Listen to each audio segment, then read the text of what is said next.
जी।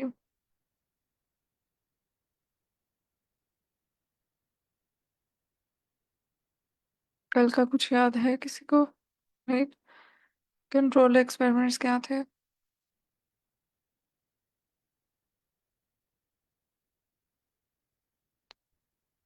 जिनमें हमारे पास एक ट्रीटमेंट ग्रुप है, एक कंट्रोल ग्रुप है। राइट। और हम कंट्रोल एक्सपेरिमेंट्स में रैंडमली उनको असाइन कर रहे हैं ट्रीटमेंट या कंट्रोल ग्रुप के अंदर। ठीक है। तो हम इसलिए हम मतलब से कह रहे हैं कि अपने बायसनेस को रोकने के लिए हम ट्रीटमेंट ग्रुप में, यानी जिसमें जिसको ट्रीटमेंट हम देंगे, जो हमारा पर्टिकुलर इन क्वेश्चन है, और कंट्रोल ग्रुप जो कि ट्रीटमेंट नहीं जिनको देंगे, जो बिल्कुल एज इट इज होंगे, और हम पे इन दोनों में फ़र्क दिखेंगे कि हमारे ट्रीटमेंट से इस पर्टिकुलर ग्रुप में फ़र्क आया और इसमें नहीं आया, वो डिफरेंस हमें वाजह हो जाएगा। तो ये चीज़ हम लोग देख रहे थे और हमने देखा था कि इसमें भी कॉन्फाउंडर्स होने के चांसेस होते हैं अगर हमने ग्रुप्स को कंपेरेबल नहीं रखा। तो बायसनेस से बचने के लिए हम लोगों ने देखा था कि रेंडमाइज कंट्रोल ट्रायल्स हैं। ठीक है। या फिर प्लेसिबो है, जिसमें जो मतलब ट्रीटमेंट है असल में उसका कोई इफेक्ट नहीं होता, वो प्लेसिबो होती है, यानी कि वो फेक ट्रीटमेंट कहने होता है। कि अपीयरेंटली वो से ही पता होगा कि शायद ट्रीटमेंट है, लेकिन असल में वो फेक, यानी कि जैसे मेडिसिन के बजाय कोई शुगर पिल होगी। ठीक है। और इसके अलावा प्लेसिबो के अलावा हमने कौन से पढ़े थे?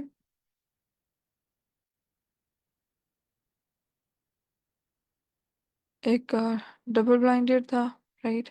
जिसमें हमें मतलब हमने इस चीज़ का ध्यान रखा था कि ना एडमिनिस्ट्रेटर को पता हो कि क्या है, कौन सा ट्रीटमेंट है, कौन सा प्लेसिबो है, और रिस्पॉन्स जो रिस्पॉन्डर है उसको भी नहीं पता। ठीक।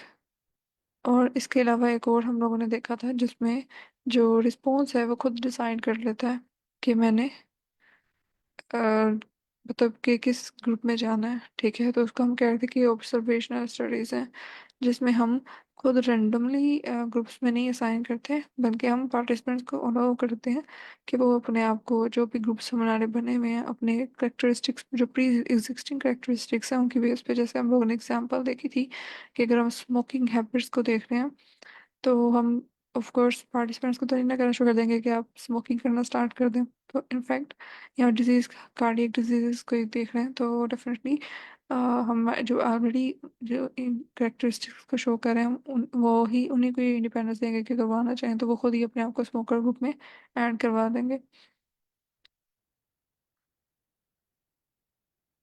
लेकिन अच्छा, इसमें कॉजेशन एसोसिएशन तो बन जाता है, लेकिन कॉजेशन का इतना इफेक्ट नहीं होता, बिकॉज वो ऑलरेडी एक चीज उनके पास, वो बिहेवियर उनके पास एग्जिस्ट कर रहा है।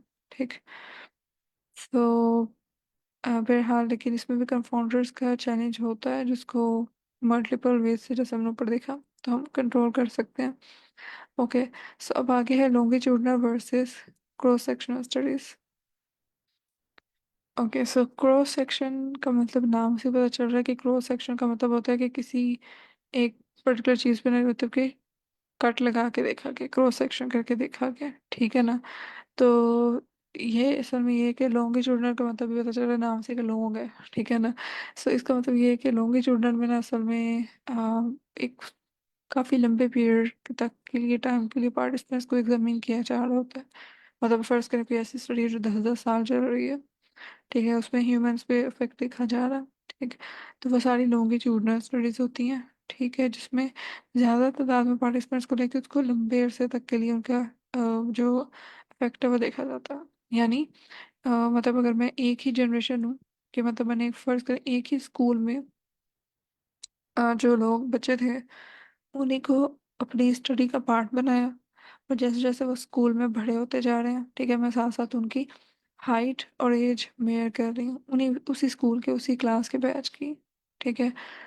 और या मैं उसके साथ साथ कोई और बिहेवियर, उनकी एक्टिविटी भी नोट कर रही हूँ, उनके फैमिली बैकग्राउंड को देखते हुए। सही।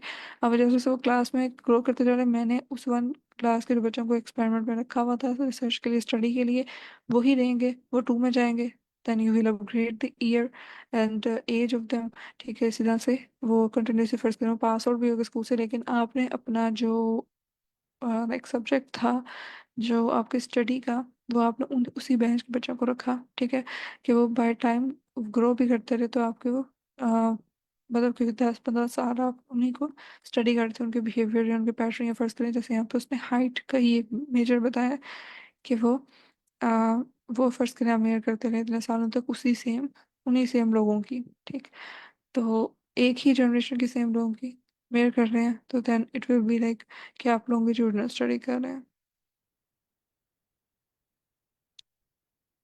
क्योंकि आप एक ही बैच के लोगों को देख रहे हैं, तो ये नहीं होगा कि इसमें दूसरे कंपाउंडर्स आ जाएं कि भाई जैसे एक बहुत रिसर्च है कि एक सर्टेन जनरेशन के लोग, लाइक जैसे अब न्यूअर जनरेशन है वो ज़्यादा यंगर है, लाइक वो ज़्यादा मतलब लंबी है, ठीक है, as compare to the older generation के। ऐसा कोई मतलब कि जनरेशन के साथ कोई वो नहीं हो सकता है, कंपाउंडिंग नहीं हो सकती, बिकॉज सब एक ही तरह के बैच में एक ही तरह के जनरेशन के लोगों को ले रहे होंगे इन दैट केस। लेकिन क्योंकि आप जब 4 years इसको स्टडी करेंगे, ठीक है, तो वो एक्सपेंसिव भी है। या इसकी एग्जांपल लॉन्गिट्यूडनल स्टडी में ये भी हो सकती है कि जैसे एक रिएक्शन है जो बहुत ज़्यादा चलते ही जा रहा है, ठीक है, और मैं हर मिनट के बाद उसमें से सैंपल निकालती हूँ और उसके उसका एनालिसिस कर रही हूँ, फिर हर मिनट बाद सैंपल निकाल के उसका एनालिसिस कर रही हूँ, तो उतने ज़्यादा मेरे रिसोर्सेज यूज़ हो रहे हैं कि जब तक एंड तक प्रोडक्ट कंप्लीट नहीं होती, वो रिएक्शन चल रहा है, ठीक है, उसके मल्टीपल फेजेस में, तो मैं साथ साथ ही उसको उतने में ऑब्जर्व भी करती जा रही हूँ। तो वो लॉन्गिट्यूडनल स्टडी है कि मैं टिल द एंड उसको देख रही हूँ। तो उसमें ज़ाहिर बात है कॉस्ट ज़्यादा लगेगी, एक्सपेंसिव होता है, टाइम भी बहुत लगता है। तो क्रॉस सेक्शनल जैसे नाम से पता है कि एक पर्टिकुलर टाइम पे वो फिर क्या करते हैं कि वो थ्रो आउट नहीं लेते, वो बता देंगे कि भाई इस साल में इस महीने में मैंने इस टाइम पे ये उस टाइम पे जो भी लोग थे ना, लाइक उनकी मैंने ये कैलकुलेशन और ये मेजरमेंट्स लेनी थी, ठीक है, जो कि सिर्फ एक सिंगल स्नैपशॉट इन टाइम, मतलब पूरे साल या महीने में नहीं। अगर किसी एक दिन ली या किसी एक पूरे साल में किसी एक महीने ली, तो instead of going through a longer period वो एक पर्टिकुलर टाइम के लिए उसको ऑब्जर्व करते हैं। तो ऐसी स्टडीज को हम कहते हैं कि क्रॉस सेक्शनल स्टडीज है। ठीक, और ये सारी बातें चीपर भी हैं, फास्टर भी हैं और कन्वीनियंट भी हैं, बिकॉज और ज़्यादातर यही यूज़ भी हो रही हैं क्रॉस सेक्शनल स्टडीज, ज़्यादातर ह्यूमन बिहेवियर साइकोलॉजी में लॉन्गिट्यूडनल यूज़ होती हैं। ओके, सो यहाँ तक कोई क्वेश्चन?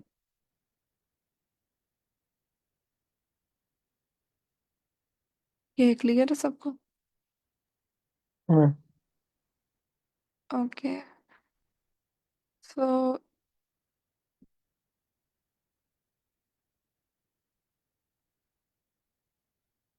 ऑलराइट, ठीक है। ओके, सो यहाँ तक था हमारा एक्सपेरिमेंटल डिज़ाइन का भी, ठीक। यहाँ तक हम लोगों ने कोरिलेशन देख लिया, डिस्ट्रीब्यूशंस मल्टीपल टाइप की देख ली थी। इसके बाद आगे जो इनका नेक्स्ट है, ओके, सो ओवरव्यू में लाइक हम लोगों ने ये सारी चीज़ें अभी तक कवर की हैं। अच्छा, इसके बाद नेक्स्ट इनके पास एक लीनियर मॉडलिंग का चैप्टर आता है स्टैट्स के ही under, like introduction to stats के स्किल ट्रैक में ही है। But what do you suggest कि हम लीनियर मॉडलिंग पे जाएं पहले, या फिर आई थिंक कि प्रोजेक्ट वाले कोई कर लेते हैं, because rather than going in detail, एक हाइपोथेसिस इन्फ्लुएंशियल स्टैटिस्टिक्स रह गई है जिसको मैं करवाना चाह रही हूँ, ठीक है। एक वो रहती है जिसमें हम टी टेस्ट, वाईएफ टेस्ट या काई स्क्वायर टेस्ट, ये सारे जितने भी हाइपोथेसिस टेस्ट होते हैं इनको अप्लाई करने का एक यूज केस थोड़ा सा देखेंगे फिलहाल के लिए स्टार्ट में।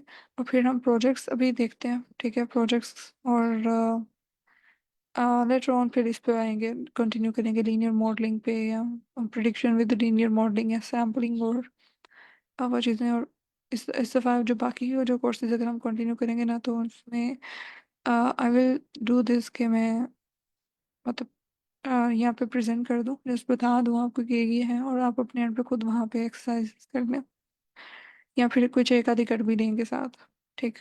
तो यानी इससे जल्दी जल्दी करेंगे अगर हम ये वाले नेक्स्ट आगे कंटिन्यू करते हैं, लेकिन फिलहाल के लिए आज हम प्रोजेक्ट स्टार्ट कर लेते हैं। ओके, सो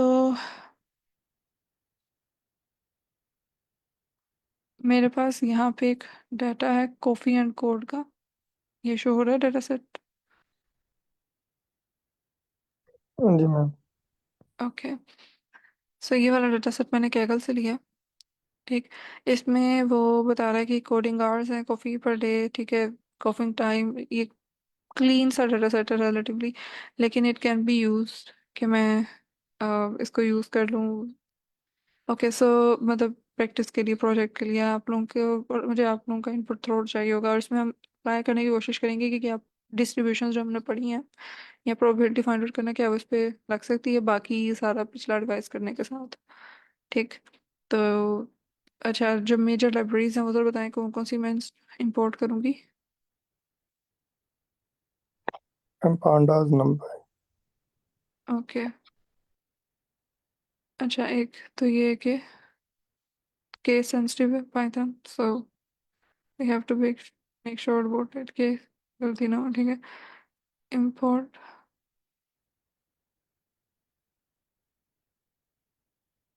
इसके अलावा एक हम मैट प्लॉट लिब इंपोर्ट कर देते हैं। मैट प्लॉट लिब डॉट पाई प्लॉट कर लेते हैं। S P L T.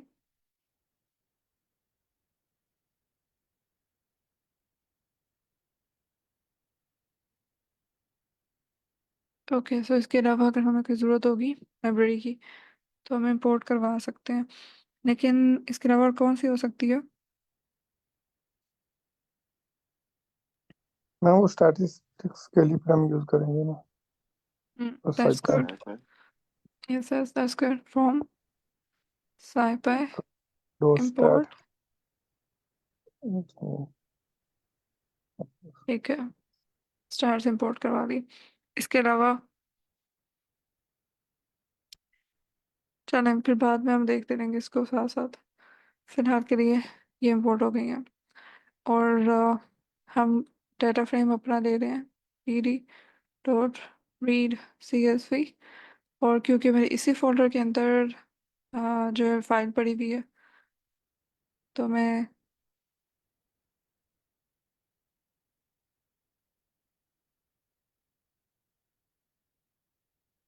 Okay so for the first step अब मुझे एक्सप्लोर करना है कि डाटा में है क्या। ठीक है, तो मैं सिर्फ हेड लगा के देखती हूँ ज़रा डाटा को। वैसे तो मैंने ओपन करके भी लेते देखा था, लेकिन चले। इसमें कोडिंग आवर्स है, कॉफ़ी पर डे, मतलब कि बेसिकली ये डाटा रिलेट कर रहा है कि कोडिंग करते हुए लोग कॉफ़ी पीना कितना प्रेफर कर रहे हैं। ठीक है, क्या इंक्लिनेशन उनके बिहेवियर में कि कोडिंग करते हुए साथ साथ वो कॉफ़ी ले रहे हैं। सही।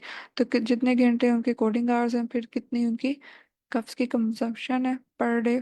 ठीक, कितना है, कॉफ़ी का टाइम क्या है, कोडिंग से पहले लेते हैं, कोडिंग के बाद लेते हैं, कोडिंग के दौरान लेते हैं। तो या फिर ऐसा भी हो सकता है कि वो विदाउट कॉफ़ी करते हो कोडिंग, लाइक उनके लिए इतनी कंपल्शन नहीं है कि कोडिंग के दौरान कॉफ़ी पीनी पीनी है। तो यस नो और समटाइम्स का हमारे पास कैटेगरीज हैं इसमें। फिर कॉफ़ी टाइप है, कौन सी ले रहे हैं कॉफ़ी, सोर्स बग्स। सो कुछ लोग ये समझते हैं कि कॉफ़ी पीने से बग्स जो हैं या कोडिंग करते हुए हमें आसानी होती है कि वो बग्स सो हो जाते हैं। तो ये यस नो और समटाइम्स। जेंडर है, कंट्री है, और एज रेंज हमारे पास गिवन है। सो इनमें से हमारे पास कैटेगोरिकल ओके सो मुझे बताएंगे कैटेगोरिकल कौन कौन से कॉलम्स यहाँ पे।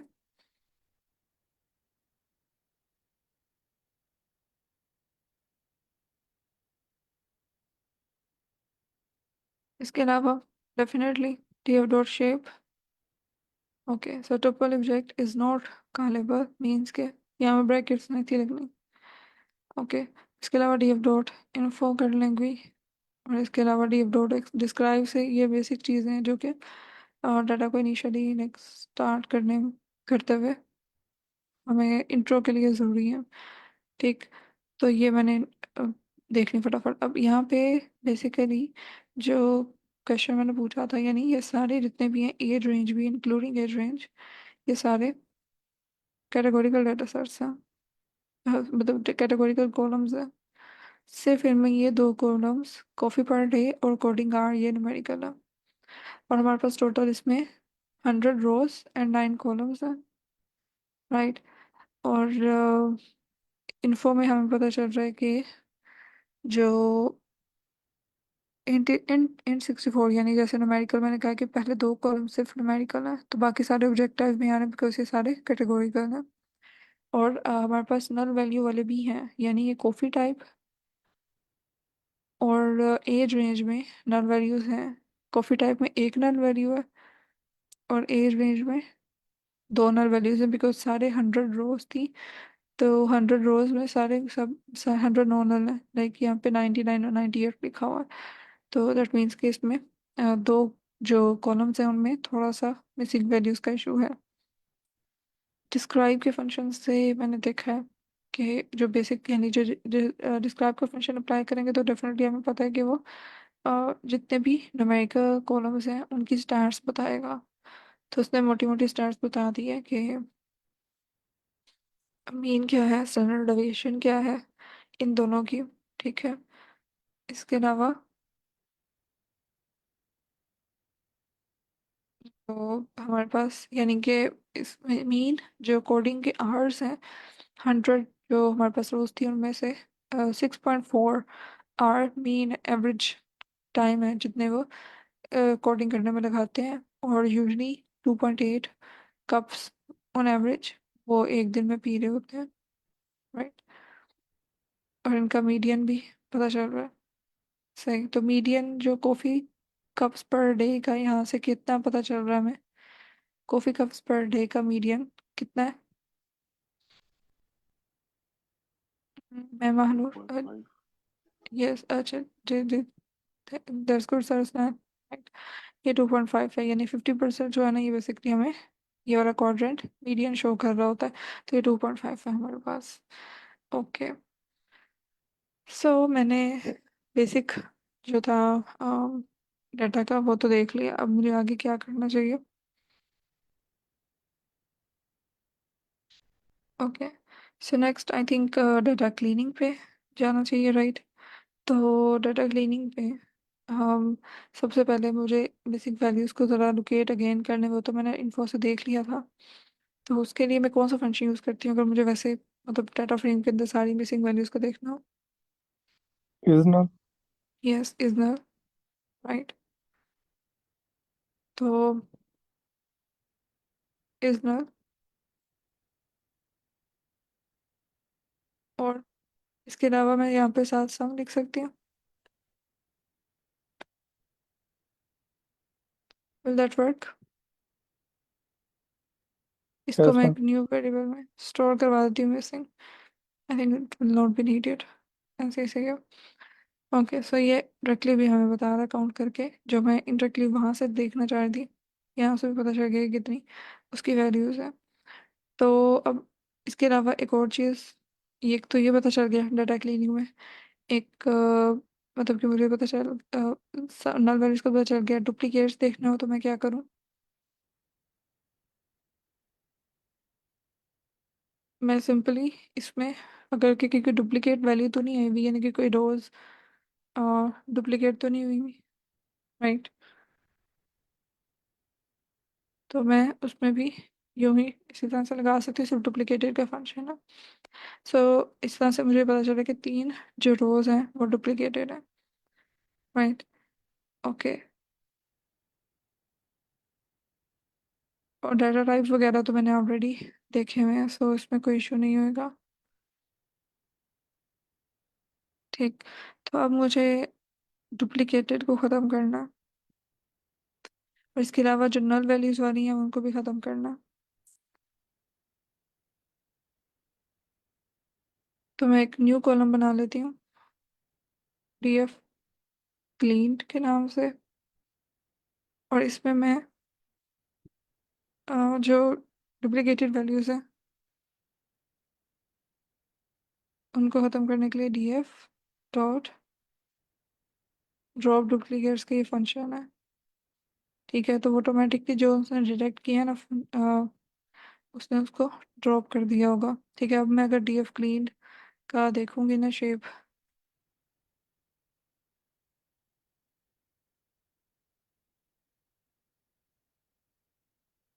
तो ये 97 है। ठीक, क्योंकि उसने जो डुप्लीकेटेड रोज थी ना 3, वो उसने रिमूव कर दिया। ओके। सो इसके अलावा क्योंकि मेरे पास नल वैल्यूज भी थी, तो उसको यहाँ पे मैं क्या करवाऊँ? ट्रीट करवाने के लिए हमने मिसिंग वैल्यूज की ट्रीटमेंट पड़ी हुई है, राइट?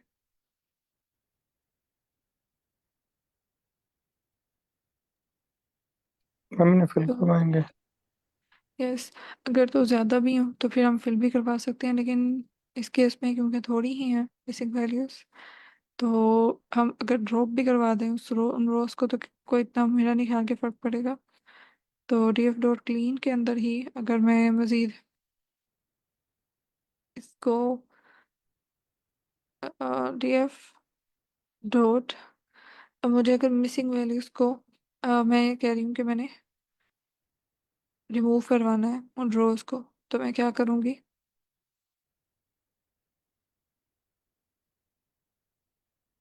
डाटा क्लीन के अंदर ही करती हूँ काम, ठीक है। Sorry, D F clean, right.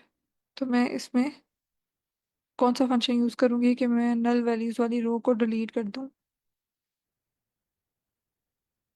Ma'am pop का फंक्शन है भी दूसरा। कौन सा?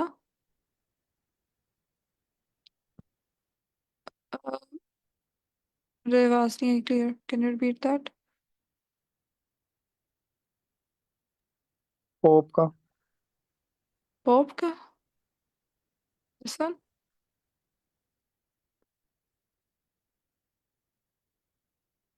ओके, ओके, ड्रॉप में भी आप कह रहे हो, ओके। सो बेसिकली ये हमें पता था कि हम जो नल वैल्यूज़ की अगर स्पेसिफिक बात कर रहे हो ना इसे कि ड्रॉप, तो फिर हम ड्रॉप एन ए का फंक्शन यूज़ करते हैं जब हमने स्पेसिफिक मिसिंग वैल्यूज़ की रिमूव करने की बात करनी है, ठीक। सो अब मैं अगर अब देखूँ डी एफ डॉट क्लीन का शेप, तो ये बन रही है 94 और 9, यानी अब 97 से 94 पे आके जो उसने मिसिंग वैल्यूज़ वाली रोज थी वो भी उसने डिलीट कर दी हैं। तो अब अगर मैं अगेन जो इसका just to keep a check कि वाकई में उसने सारी मिसिंग वैल्यूज़ रिमूव कर दी हैं, अगर अब मैं डी एफ क्लीन में से इस नल डॉट सम पास कराऊँ, सो ज़ीरो है सब, ठीक है, यानी कि कोई भी मिसिंग वैल्यू नहीं है। ओके, सो ये वाला मेथड ठीक है कि मैं आप लोगों से पूछ के साथ साथ कोड करूँ, या फिर मैंने एक कोड किया भी हुआ है ऑलरेडी पहले भी इसको, तो या मैं जस्ट अगर आप चाहते हैं तो मैं सिर्फ वही डिमोन्स्ट्रेट आपको करवा देती हूँ। सो आप बताएं कि are you feasible with this method? Ma'am ऐसे बेहतर है। ठीक है, क्योंकि मैं चाह रही थी कि क्लास और इंटरेक्टिव भी हो जाए। ओके, सो अब यहाँ पे हमने एक स्टैट्स का फंक्शन, राइट, वो भी हम लोगों ने लगा लिया हुआ है। जो डिस्क्रिप्टिव स्टार्स थी वो भी हमने लगा के यहाँ पे, क्योंकि हमें पता है कि हमें अगर हम कॉलम नेम स्पेसिफाई नहीं भी करते तो न्यूमेरिकल कॉलम्स के लिहाज से हमें ये डिस्क्रिप्टिव स्टार्स भी मिल गई। ओके, तो अब हमने इसके बाद डाटा विजुअलाइजेशन देख लेते हैं, क्योंकि हमने डाटा को क्लीन भी कर लिया, ठीक है। हमने उसके ऊपर से इंसाइट्स भी नहीं है अभी तक, हमें जो इंसाइट्स पता चल रही है वो क्या है कि हमने डाटा को तो क्लीन कर दिया उसकी डुप्लीकेटेड और नल वैल्यू से। तो अभी तक इंसाइट्स ये हैं कि जो एवरेज कोडिंग आवर है वो 6 है, और एवरेज कप कॉफ़ी की कंजप्शन पर डे 2.8 है। और इसके अलावा ये कि दो हमारे पास न्यूमेरिकल है, बाकी सारे कैटेगोरिकल हैं, सही, ठीक। ओके, अब इसके बाद अगर मैं ये डाटा विजुअलाइजेशन पे जाऊँ तो इसको विजुलाइज पहले करवाना चाहिए। लेट्स सपोज कि हम अगर इसमें प्रोबेबिलिटी पे जाएं, जो अभी हमने रिसेंटली की भी है, तो मैं अगर इसकी प्रोबेबिलिटी देखना चाहूँ, ठीक है, तो डिस्ट्रीब्यूशन देखने के लिए हमें पता है कि हम हिस प्लॉट यूज़ करते हैं, ऐसे ही है। जी मैम। ओके, सो इसमें मैं अब जो न्यूमेरिकल वेरिएबल है उसको लूँगी। तो एक हो सकता है, हमारे पास कोडिंग आवर्स का था कर वेरिएबल जिसमें उसने घंटों की तादाद बताई हुई थी। इसके अलावा मैं के डी ई को ट्रू करूँगी। अब ये के डी ई क्या है? ये हम लोगों ने पहले भी इसको अक्सर यूज़ किया हुआ है डाटा विजुअलाइजेशन में, लेकिन इसका क्लियर आइडिया अब हमें होगा कि K D E kernel density estimate है, सही। ये बेसिकली जितने भी कंटिन्यूस वेरिएबल्स हैं ना उनके लिए डेंसिटी को मतलब जो हम लोगों ने पीडीएफ का फंक्शन डिस्ट्रीब्यूशन में यूज़ किया था ना अक्सर कोडिंग में प्रोबेबिलिटी निकालते हुए कि डेंसिटी फंक्शन था पीडीएफ का, उसको यूज़ किया था। सो ये कंटिन्यूस जो वेरिएबल्स होते हैं उनकी ये पीडीएफ निकालने के लिए ये वाला फंक्शन यूज़ होता है केडीई का, राइट।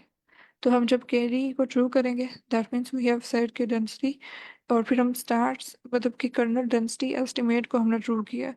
और मैं इसमें स्टार्स के फंक्शन में भी एक जो है ना डेंसिटी को पास करवा दूंगी कि मैं डेंसिटी को बेसिकली डेंसिटी की बेसिस पे इसको प्लॉट करवाना चाह रही हूँ। ठीक। ओके, और इसके अलावा फिलहाल के लिए चलें यही रखते हैं, फिर उसके बाद देखते हैं कि अगर हमें कोई मज़ीद इसको मॉडिफाई करने की ज़रूरत पड़ी प्लॉट को। Okay, so usually PLD dot show करने से भी हमें वो शो होता है, लेकिन पीएलडी डॉट शो करने के बगैर भी वीएस कोड में हो जाता। ठीक है, वो डायरेक्टली आपको दिखा देगा। और इसके अलावा अगर मैं इसमें लाइन विड्थ जो है इसको थोड़ा सा रिमूव कर दूँ तो मैं लाइन विड्थ को 0 भी सेट कर सकते हैं। तो ये लाइन खत्म हो गई है बार्स की। ओके, सो अब विजुलाइज करने में ये क्या पता चल रहा है कि जो कोडिंग आवर्स है हमारे पास ये कौन सी डिस्ट्रीब्यूशन है।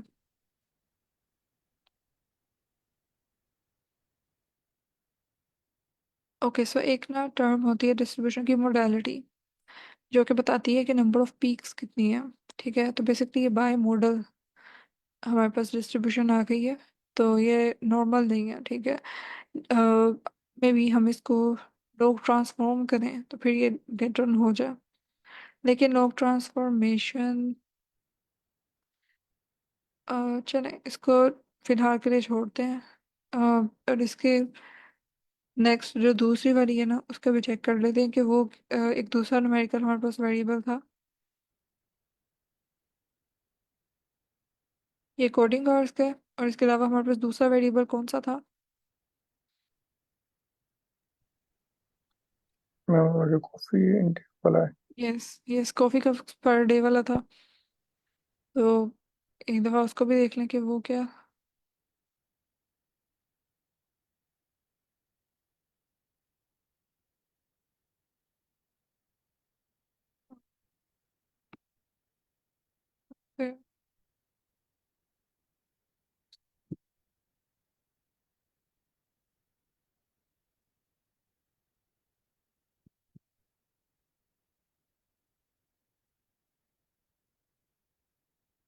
ओके, सो बेसिकली ये समवट स्क्यूड है, लाइक नॉर्मल डिस्ट्रीब्यूशन है लेकिन समवट स्क्यूड लग रही है, राइट।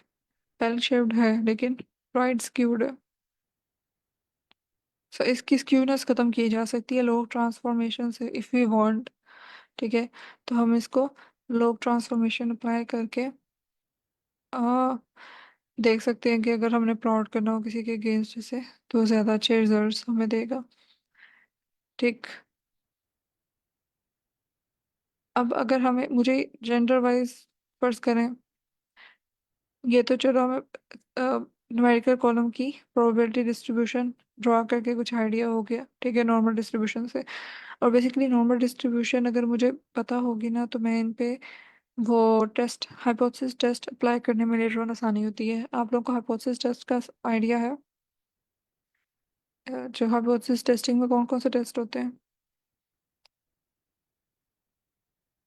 कोई बताएगा? टी टेस्ट का स्किप टेस्ट वो वाले। जी जी बिल्कुल, यस। तो इसमें आप सर स्टैंड बताएंगे कि पैरामीट्रिक पैरामीट्रिक टेस्ट क्या होते हैं? मैंने यार 2 साल पहले कोर्स पढ़ा था। अच्छा, ओके ओके, ठीक है। सो पैरामीट्रिक टेस्ट होते हैं, ठीक, जो कि हम लोग सिर्फ उन्हीं डिस्ट्रीब्यूशंस पे अप्लाई करते हैं जो कि नॉर्मल होती हैं, राइट। तो इसलिए मुझे ये डिस्ट्रीब्यूशन हाइपोथेसिस टेस्टिंग से पहले ज़रूरी होती है कि मैं अप्लाई करने से पहले चेक करूं कि ये जो डिस्ट्रीब्यूशन है, क्या वो नॉर्मल है या नहीं है। तो अगर नॉर्मल नहीं होती तो जैसे मैंने लोग ट्रांसफॉर्म वगैरह पढ़ा था, तो मैं वो अप्लाई करके कोशिश करती हूँ कि वो नॉर्मल हो जाए। ठीक है, लोग ट्रांसफॉर्म करके या रेसिप्रोकल वाला फंक्शन हम लोगों ने देखा था या उनका कम्बिनेशन देखा था। सो यहाँ तो वो यूज़ हो जाए, या फिर जो है ना, अ, अगर नहीं तो फिर नॉन पैरामीट्रिक टेस्ट अलग से हम वो अप्लाई करते हैं। लेकिन यूजुअली पैरामीट्रिक ये जितने भी हम पढ़ते हैं ना, टी टेस्ट वगैरह, ये जितने भी ये पैरामीट्रिक टेस्ट हैं जिनकी कंडीशन ही अप्लाई करने की होती है कि नॉर्मल हो डाटा सेट। ठीक, लेकिन हम उसमें जाएंगे बाद में। अभी के लिए अब इसकी विजुअलाइजेशन देख लेते हैं। ठीक, तो अगर मैं बारी बारी विजुअलाइज करवाऊँ, कौन सा पहले हो सकता है। ये काम हम कर सकते हैं कि हम ये देखें कि जेंडर वाइज क्या प्रोबेबिलिटी हो सकती है। यानी कि अगर मुझे प्रोबेबिलिटी निकालनी है, लेट्स से, सेकेंड, ओके, चलो यहाँ पे इस तरह से टाइप कर देती हूँ कि अगर मुझे प्रोबेबिलिटी निकालनी है कि gender wise, for example male या फीमेल का कोई भी डाटा ले लेती हूँ। ठीक है, फीमेल्स का देख लेती हूँ कि जेंडर वाइज देखूँ कि जेंडर के कॉलम में जो फीमेल्स हैं वो कितनी कंजप्शन कर रही हैं। ठीक है, कॉफ़ी की एक दिन में। तो उसकी प्रोबेबिलिटी वाइज मैं अगर निकालना चाहूँ तो क्या मैं निकाल सकती हूँ फीमेल कंजम्पशन प्रोबेबिलिटी। फिर मैं कैसे निकालूंगी, लाइक प्रोबेबिलिटी का फॉर्मूला हमें याद है, राइट, याद है ना, हम लोगों ने पढ़ा था कि अगर मुझे प्रोबेबिलिटी निकालनी है कि कॉफ़ी जो कप्स पर डे हैं,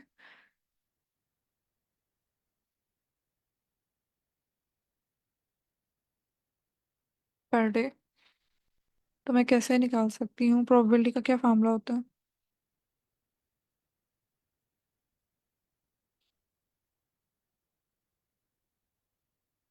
NP।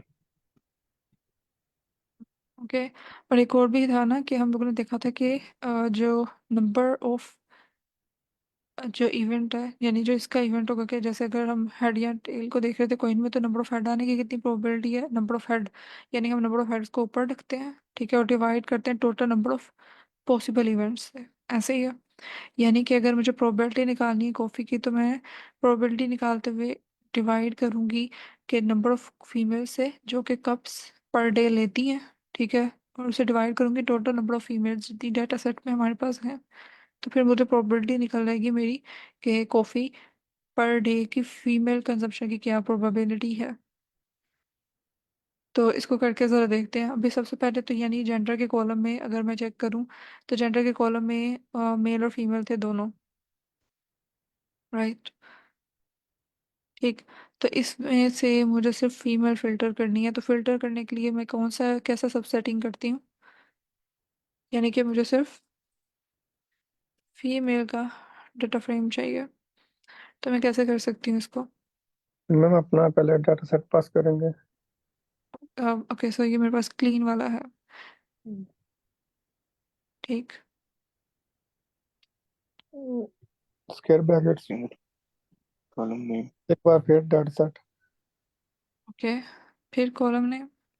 जी, और फिर वो इक्वल टू हो जाएगा हमारा फीमेल। ओके, सो अब इसके बाद जो मेरा फीमेल्स का था मैं वो लिख दूंगी, फीमेल वैल्यू। ओके, सो मेरे पास ये इस तरह से जो है ना स्क्वायर ब्रैकेट मैंने दोनों ऐड की, पहले डाटा फ्रेम के लिए कि डाटा फ्रेम के अंदर कौन सा कॉलम लेना है। मतलब पहले डाटा, ये वाला जो बेसिकली हमने देखा था कि ये वाला मास्क हमें, ये हमें सिर्फ ट्रू फॉल्स रिटर्न करेगा, और उसकी रिस्पेक्टिव जो वैल्यूज हैं उसको गेट करने के लिए हम पहले फिर से डाटा फ्रेम को लगाएंगे। ठीक है, ओके, सो ये तो मुझे पता चल जाएगा कि फीमेल को कितनी है। ठीक, तो अब इस फीमेल्स का मुझे बेसिकली काउंट चाहिए ना कि कितने फीमेल्स हैं टोटल, वो मुझे पता चल सके। और मुझे ये पता चल सके कि कॉफी, डॉट सम कर लें मैम। यस, ये भी हो सकता है, लेकिन डॉट सम से यूजली वो उस कॉलम की जितनी वैल्यूज होती हैं, अगर इंटीजर न्यूमेरिकल हो तो वो उनको करता है। राइट, अगर मैं इसको यहाँ पे डॉट सम करती हूँ, ओके इसने कर दिया। वैल्यू काउंट कर सकते हैं, डॉट वैल्यू काउंट कर लें। यस, हाँ वो वैल्यू काउंट्स का फंक्शन ज़्यादा यूज़ होगा। तो मैं इसमें एक अलहदा से बना लेती हूँ, क्योंकि मुझे फार्मूला में यूज़ भी करना पड़ेगा ना काउंट। तो फिर मैं उसमें कॉफ़ी,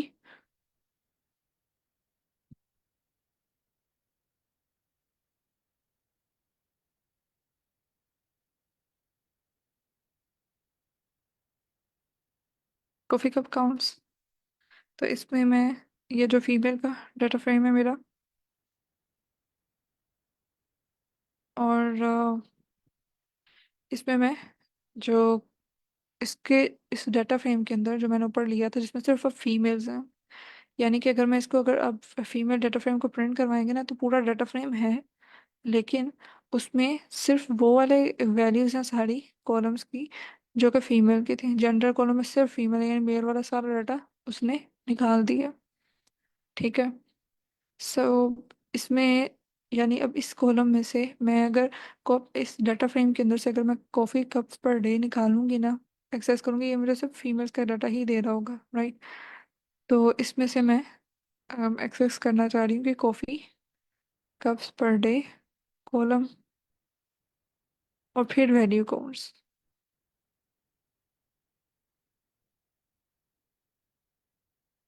तो अब ये मुझे उनका वैल्यू काउंट देगा, उन फीमेल्स का जो कॉफ़ी पी रही हैं। ठीक है ना, कि कॉफ़ी कप्स पर डे में उनकी, राइट, वो कॉफ़ी कप्स पर डे का मुझे इसमें इसने काउंट उस हिसाब से बता दिया। या फिर आप ये बता सकते हो कि इसमें फ्रीक्वेंसी बताएगा कि जो each coffee cup per day की वैल्यू की। ठीक है। इसको मैं अगर विजुलाइज करवा लूँ तो देख लूँगी इसमें क्या वो दे रहा है मुझे। सो ये है बेसिकली, यानी कि उसने पहले काउंट्स कर दिए हैं इस वाले डाटा फ्रेम की फर्ज फिलहाल के लिए सिर्फ। यानी कि अगर दो कप्स हैं तो वो टोटल 11 फीमेल्स हैं जो कि एक दिन में 2 कप्स लेती हैं। टोटल 3 फीमेल्स ऐसी हैं जो कि दिन में 8 कप लेती हैं, एक ऐसी है जो 6 लेती है, और 7 ऐसी हैं जो कि सिर्फ 1 कप लेती हैं। तो उसने उनकी जो कॉफ़ी कप पर डे का यहाँ पे जो था ना कॉलम, उसके वैल्यूज का काउंट मुझे बता दिया, फ्रीक्वेंसी बता दिया। ठीक। अब मुझे टोटल फीमेल्स फाइंड आउट करनी है, तो वो मैं कैसे करूँगी? मतलब मुझे ये देखना है कि इस डाटा फ्रेम में टोटल फीमेल्स कितनी हैं। ये तो हो गया वो इवेंट, उसकी अक्रेंस, उसकी हैपनिंग, राइट। अब मुझे फाइंड आउट करना है कि टोटल फीमेल्स कितनी हैं, ताकि मैं प्रोबेबिलिटी निकाल सकूं। तो टोटल फीमेल्स निकालने के लिए मैं क्या करूँगी? जी। मैम डॉट सम का यूज करेंगे, वो हमें टोटल नंबर बता देगा। चलिए एक दफ़ा ना मैं यहाँ पे करती हूँ, देन। ठीक है। या फिर पहले काउंट का, वो तो फिर वो काउंट करके देगा ना। ओके। सो लेकिन काउंट, हाँ वो भी कर सकते हैं, वैसे वैल्यू काउंट्स भी कर सकते हैं, लेकिन उसका भी आप मुझे बताएं ज़रा नहीं, सही मैं तरीके एक से कि मैम कैसे। एक अकाउंट का भी कहलाता है ना फंक्शन, एक वैल्यू काउंट होता है, इसमें हमें फ्रीक्वेंसी वाइज देता है। एक होता है काउंट, वो टोटल नंबर दे देता है। ओके, यानी कि अगर मैं टोटल फीमेल्स को यहाँ पे क्या करूँ, काउंट का फंक्शन मैंने यूज़ करना है, लेकिन उसके शुरू में मैं चने डाटा फ्रेम लगा देती हूँ, ये वाला। ठीक है, फीमेल डीएफ, और इसमें कॉलम कौन सा पास करवाऊँ? कॉलम जी। में फीमेल वाला करवा लें, जेंडर कौन का। सा? यस, जेंडर का कॉलम है। तो मैं इसमें डॉट काउंट करूँ, ओके, टोटल फीमेल काउंट लिख देती हूँ।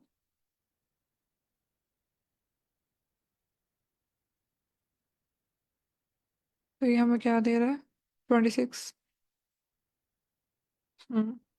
ओके। सो इसका एक और तरीका भी मैं देखती हूँ, वो क्या हो सकता है कि मैं ऊपर ये जो मेरा डाटा फ्रेम था जो मैंने फीमेल्स के लिए देखा हुआ है, ठीक है। तो टोटल फीमेल्स का पता करना है, यानी कि मुझे पता है रो वाइज जो है वो फीमेल्स हैं सारी, ऐसे ही है। रो वाइज हर रो एक फीमेल का डाटा है। तो अगर मैं इस शेप से जीरो इंडेक्स एक्सेस करूं तो आई थिंक वैल्यू वही आएगी, वो भी 26 ही है। So yes there can be many ways. एक तो ये है कि मुझे पता है कि रो वाइज उतनी रोज ही हैं जितनी फीमेल का डाटा सेट है, राइट। उसका काउंट रो वाइज उतना है, ठीक है। तो मैं अगर रोज को काउंट कर लूँ तो मुझे पता चल जाएगा कि फीमेल्स कितनी हैं, ठीक। तो उसके लिए मैंने शेप के फंक्शन से रो वाले को सिर्फ एक्सेस किया, यानी जीरो दिया। अगर वन देती तो वो मुझे कॉलम्स बताता। We know that, right. हमने इसको पढ़ा हुआ डिटेल में। तो एक तो शेप के फंक्शन से भी मुझे टोटल फीमेल्स निकल सकती हैं, या फिर एक दूसरा, यस, ये भी बिल्कुल ठीक वैलिड है कि हम काउंट का फंक्शन यूज कर लें। तो ये मुझे काउंट दे रहा है, तो यहाँ पे मैं काउंट भी एक्सेस करूंगी अगर, तो वो मुझे लाइक वही चीज़ है, टोटल फीमेल कह लूँगी, टोटल ये काउंट का फंक्शन यूज कर लूँ, both are same. Madam, yes. अगर ये जेंडर ना पास करें तो ये काम करेगा? यस, अब भी करेगा, बिकॉज जो है ना उसमें लाइक रोज, लेकिन असल में ना इसमें डिफरेंस आ भी सकता है। फर्ज करें इसलिए ज़्यादा शेप वाले को प्रेफर किया जाता है, बिकॉज ये हो सकता है कि अगर इसने वैल्यूज़ को बताना है, अगर हो सकता है वैल्यू कोई एक आधी बीच में मिसिंग हो। हाल तो हमने प्रोसेसिंग किया, लेकिन बाज़ का तो हमने देखा था कि बहुत ज़्यादा भी वैल्यूज़ हो तो हम उनको एज इट इज़ भी रहने देते हैं। तो ये, वेट अ मिनट, इसको करके चेक कर देते हैं। तो इसने ये सब सब का पूरा डाटा फ्रेम का काउंट हमें बता दिया, ठीक है। तो ये वैल्यूज़ को बेसिकली काउंट कर रहा। तो अगर मैं यहाँ पे डीएफ पास करवाऊँ ना अगर, तो ये देखें, यानी कि अगर मैंने डाटा को क्लीन ना किया होता, सही, मतलब बिल्कुल अनक्लीन डाटा था, तो उसमें से अगर मैं काउंट करवा रही हूँ ना, तो ये देखें कि वो उस तरह से ले रहा है, और वो मिसिंग वैल्यूज अब यहाँ पे हम, अगर हमारे प्री प्रोसेसिंग में कुछ ऐसा हो गया, हमने यहाँ, ये तो डाटा वैसे ही ऑलरेडी क्लीन था काफ़ी, और इसमें से एक दो वैल्यूज थी मिसिंग और हमने उनको ड्रॉप करा के क्लीन डाटा फ्रेम ले लिया। लेकिन अगर डाटा फ्रेम ऐसा है कि उसमें जो है हमारे पास बहुत ज़्यादा मिसिंग वैल्यूज हैं, और हम लोगों ने उसको कुछ को फिर किया कुछ को नहीं किया, मतलब अभी भी मिसिंग वैल्यूज हैं अंदर थोड़ी बहुत, ठीक। तो अगर हम उनको लेके चल रहे होंगे तो वो क्या करेगा, उसने तो काउंट फिर इतना बता दिया टोटल, लेकिन असल में वो मिसिंग डाटा है। मुझे तो टोटल जितना डाटा है, जितनी रोज हैं उसकी, वो तो सारी काउंट करनी है, वही उसका टोटल है, ठीक। लेकिन ये भी एक अच्छा वैसे पॉइंट है काउंट का भी। I think both are valid in here. तो ये भी ठीक है,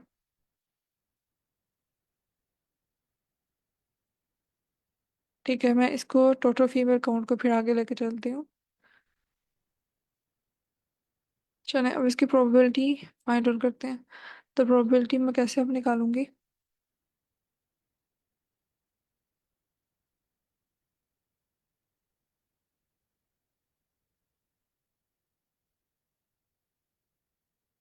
जी, समझ आ रही है कि अब मुझे प्रोबेबिलिटी निकालनी है कॉफी का, फीमेल प्रोबेबिलिटी।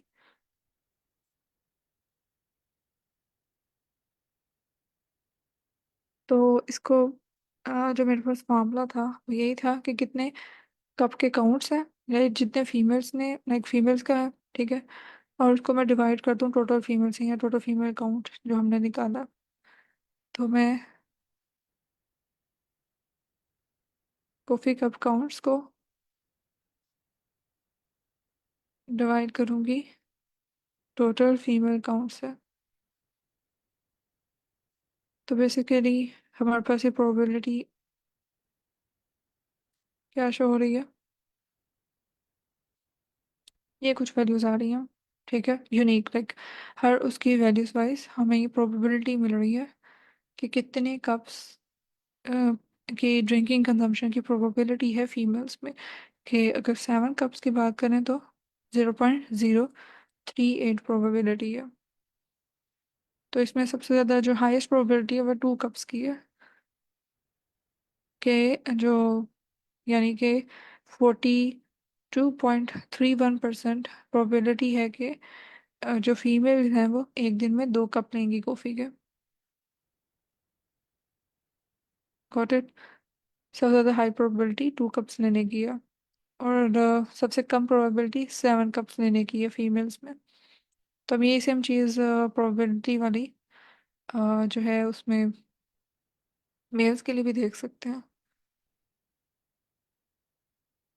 चलें ट्राई करें मेल्स के लिए। अब हमें यानी कि हमें पता चला कि मेल फीमेल्स में 2 कप ज़्यादा पॉपुलर है और 7 कप्स लीस्ट पॉपुलर है। तो इसमें जस्ट मैं मेल कर देती हूँ।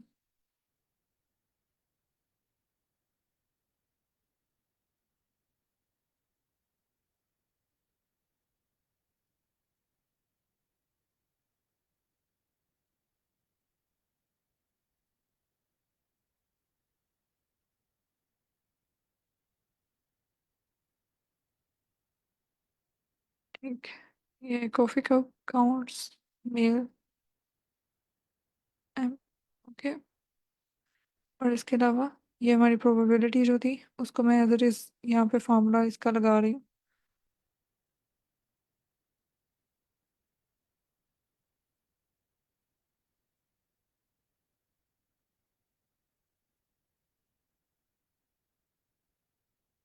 Total males count.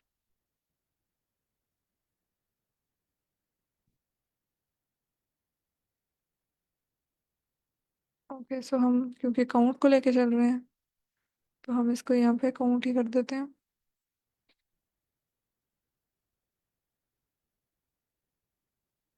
Sorry, but थोड़ा सा टाइम लग रहा है, लेकिन just for the sake of curiosity we can also find the male. यहाँ पे एक गलती है कि हमने फीमेल का डेटा फ्रेम बिल्कुल नहीं रखना।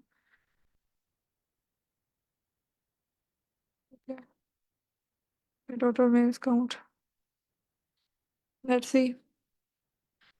ओके, सही। तो अगर मैं मेल डीएफ देखूं तो क्योंकि फीमेल डीएफ में तो हमारे पास तकरीबन 26 थी ना रोज, लेकिन अगर मेल डीएफ देखती हूँ तो इसमें तकरीबन 68 रोज हैं, यानी कि ओवरऑल अगर देखा जाए तो मेल्स में। अच्छा, ये जो सारी इंसाइट्स है ना कि मेल्स 68 मेल्स कंज्यूम कॉफ़ी, ये सारी इंसाइट्स आप लोगों ने साथ साथ लिखनी है। भाई 26 थी जो कि फीमेल्स थी, ठीक है। अब ये माशाल्लाह से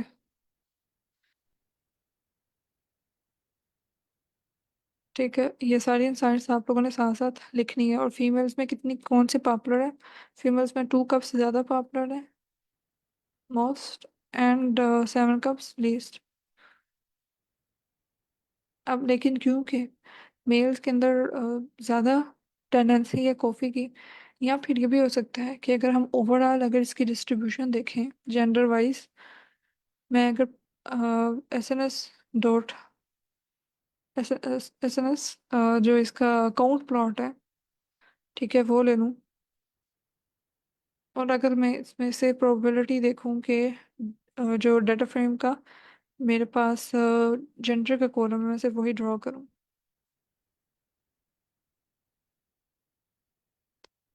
ठीक है। तो ओवरऑल भी अगर देखा जाए तो टेंडेंसी यही है कि सिर्फ ये 26 ही फीमेल्स थी, और वैसे ही मेल्स का ओवरऑल ही डिस्ट्रीब्यूशन ज़्यादा है, ठीक है ना। डाटा के अंदर वैसे ही मेल डोमिनेंट है काफ़ी ज़्यादा, 50% से भी ज़्यादा है।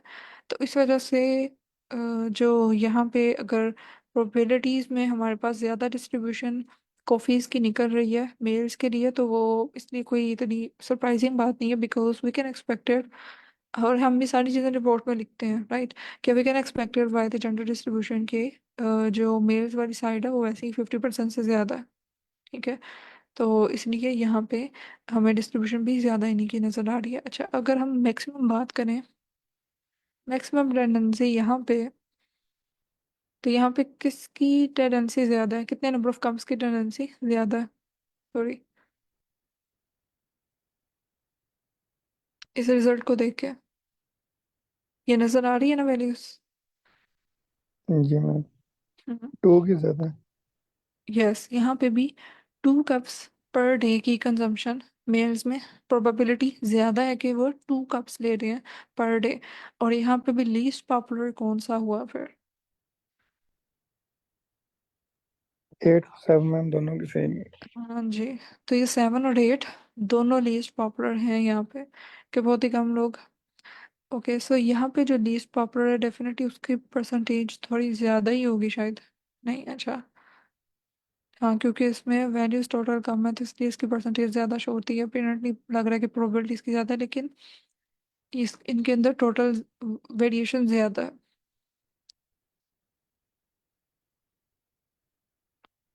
ठीक।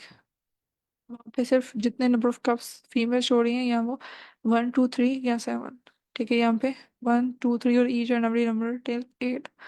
तो नंबर ऑफ कप्स की वेरिएशन भी फीमेल्स में कम है। फीमेल्स में वेरिएशन क्या है? वेरिएशन ऑफ कप्स है 1 3 और 7 की। और मेल्स के अंदर वेरिएशन भी ज़्यादा है।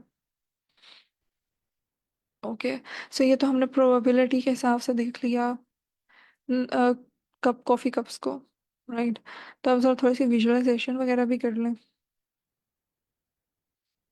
जो बेसिक से हम लोगों का स्टार्ट होता है। बिल्कुल। तो लाइक आपको देख के इस डाटा सेट में क्या लगता है कि हमें कौन सी चीज़ को विजुलाइज अब करवाना चाहिए? रिलेशनशिप ज़रा समझना चाहिए उनका।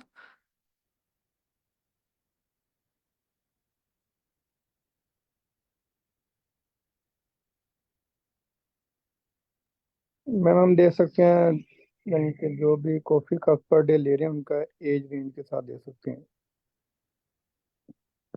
Yes, that's also good. यानी कि मैं कॉफ़ी कप्स पर डे, तो इसका बेसिकली क्या बनेगा? ये कौन सा प्लॉट बन सकता है? मतलब एक तरफ न्यूमेरिकल डाटा होगा, राइट, और एक तरफ उसका कैटेगोरिकल डाटा भी है। Scatter plot. स्कैटर प्लॉट नहीं। बार प्लान में बन जाए। हाँ, बार प्लॉट हम ले सकते हैं। कि स्कैटर प्लॉट आप ट्राई कीजिएगा अपने एंड पे ज़रा। तो मेरा ख्याल है कि मतलब यहाँ पे इसके लिए सूटेबल नहीं है, लेकिन आई डोंट नो कि क्या वो बना के दिखाएगा हमें। ओके, सो ठीक है, तो इसमें मेरे पास मैं ये मैम कर सकती हूँ। स्कैटर तो हम ज़्यादातर उस वक्त यूज़ करते हैं जब हम रिलेशनशिप पॉइंट कर रहे हैं दो का। हाँ, एग्जैक्टली। तो इसमें, यस, अच्छा, इसमें मैं अगर काउंट प्लॉट ले लूँ और मैं काउंट प्लॉट में भी लाइक मुझे जेंडर का मैं बना सकती हूँ, और साथ में कॉफ़ी को, चले बार प्लॉट ही देखते हैं पहले। बार प्लॉट ही देखते हैं। तो एक्स एक्सिस में मैं जो इसके डीएफ क्लीन है उसी में से कॉफ़ी कप्स पर डे, और इसमें अगर मुझे जेंडर लेना है तो मैं वाई एक्सिस पे चेक करती हूँ पहले, चले लेके।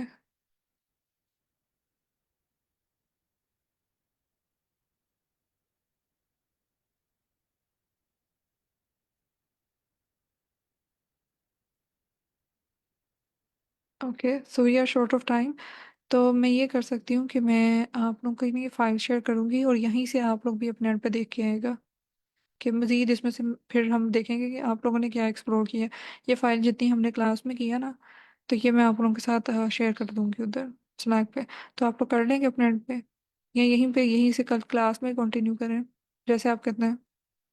मैम आप शेयर कर देगा, हम कोशिश कर लेंगे जो हमारे एंड से अच्छा होगा, फिर हम इधर क्लास में भी देख लेंगे। ओके जी। तो ये हमने कॉफ़ी कप्स पर डे, और बेसिकली हम जेंडर वाइज पहले, oh sorry, yes you said age group, age range. तो एज रेंज के लिए यहाँ पे हमारे पास है। ठीक। तो ये हमारे पास एज रेंज, और ये जो लाइंस हैं ये बेसिकली किसको शो कर रही होती हैं बार के ऊपर?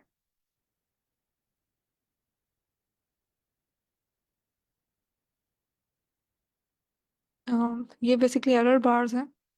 जो कि बता रही थी कि इतना मतलब एरर कम ज़्यादा हो सकता।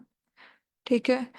अच्छा, तो कॉफ़ी कप्स पर डे में ये जो अब सबसे ज़्यादा कंजम्पशन है, ये हमें नज़र आ रही है 40 से 49 ईयर्स की एज में।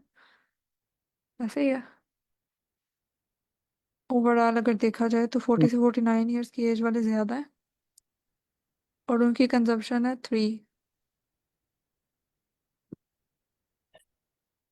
और इसकी एरर बार जा रही है 5 से अब तक। ठीक। और जो हमारे पास 80 से 19 वाले हैं, ये तकरीबन है, ये भी 3 के करीब करीब ही इनकी भी कॉफ़ी कंजम्पशन है। सबसे कम कॉफ़ी कंजम्पशन है 50 से 59 वालों की, 2।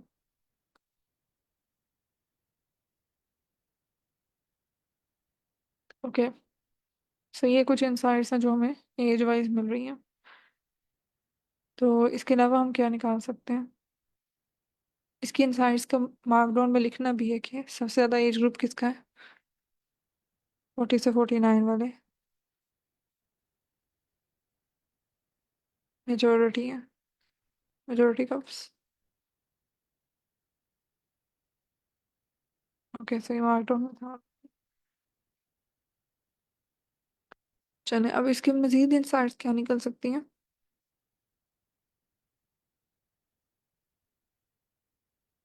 ओके, सो मेरे पास ये है, एक कॉफ़ी टाइप का कॉलम है। ठीक है, चलो इसका देखती हूँ कि कॉफ़ी टाइप के हिसाब से कौन कौन सी कॉफ़ी टाइप है, कि कौन कौन सी पॉपुलर है। ठीक है। तो अगर मैं ये जेंडर करूँ कि वाइज में, प्रेफर। जी। जेंडर वाइज कौन सी पॉपुलर है? हाँ, ये भी हो सकता है। ठीक है, मैं ह्यू में जेंडर पास करवा दूँ अगर। और ये क्योंकि कैटेगोरिकल है, तो मुझे पता है कैटेगोरिकल के लिए मुझे काउंट प्लॉट चाहिए। ठीक है, क्योंकि कैटेगोरिकल डाटा इसमें कैटेगरीज गिवन है। तो मैं फिर SNS डॉट काउंट प्लॉट करूँगी अगेन। और इसमें मैं डाटा कौन सा दे रही हूँ? डाटा मेरा होगा वही जो मैंने क्लीन किया, सॉरी, DF क्लीन। और इसके अलावा जो मेरे पास वाई में मैं शो करवा दूंगी कॉफ़ी टाइप्स को। अब चूंकि मैंने पहले ही डाटा वो डिफाइन कर दिया ना उसको, तो मुझे साथ साथ उसको लिखने की ज़रूरत नहीं पड़ेगी। ओके, यही आई होप नेम। इसके अलावा एक को मैं इसमें, अच्छा इसमें मैं ऑर्डर भी दे सकती हूँ, राइट, कि मैं